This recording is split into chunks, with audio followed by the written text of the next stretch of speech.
Dieu nous parle. Chaque jour, Charles et Carole vous présentent la leçon de l'école du sabbat.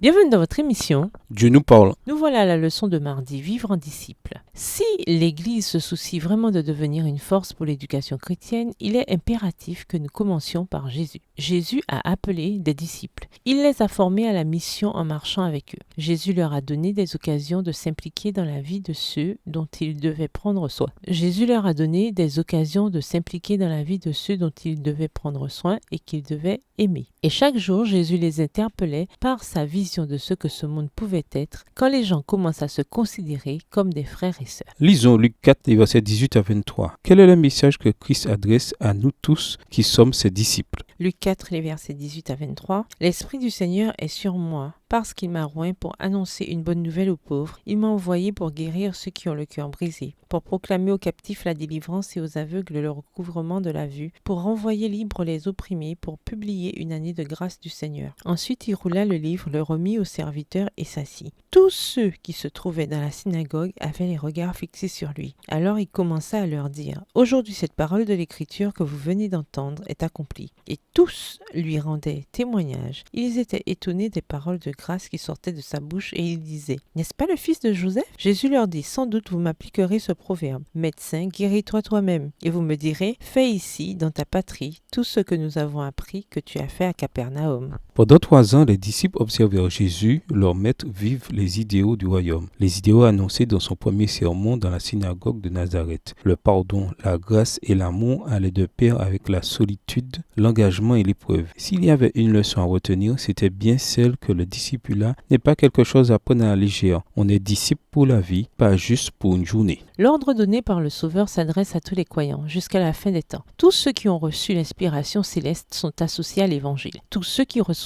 la vie du Christ sont mis à part pour travailler au salut de leurs semblables. C'est en vue de cette œuvre que l'Église a été établie. Et tous ceux qui entrent dans l'Église s'engagent solennellement par là à devenir des collaborateurs du Christ. Texte tiré du livre Jésus-Christ, au chapitre 86, à la page 737, livre écrit par Ellen G. White. En tant que disciples de Jésus, nous devons aujourd'hui nous assurer que Jésus est toujours au centre à la fois de notre communion fraternelle et de notre adoration. Il est bon de se souvenir que c'est Jésus qui a inventé le discipulat. Les rabbins de son époque attiraient certes des fidèles, mais Jésus appelle à des hommes et des femmes à le suivre. Les rabbins n'auraient jamais pu imaginer un appel aussi radical au point de suggérer qu'être avec Jésus était plus important que tous leurs commandements. Et en tant que disciples de Jésus, nous n'avons pas seulement du respect pour tout le monde, mais nous agissons pour proposer le genre de lieu où tous peuvent grandir et se développer. En conséquence, toute éducation chrétienne doit inclure ce sentiment de la mission, de raison d'être. Pas seulement pour gagner sa vie, mais pour faire dans notre propre sphère ce que Jésus nous appelle à faire. Suivre ses pas, venir en aide à ceux qui en ont besoin et leur raconter la bonne nouvelle de l'Évangile. Au revoir. Et à demain si Dieu veut.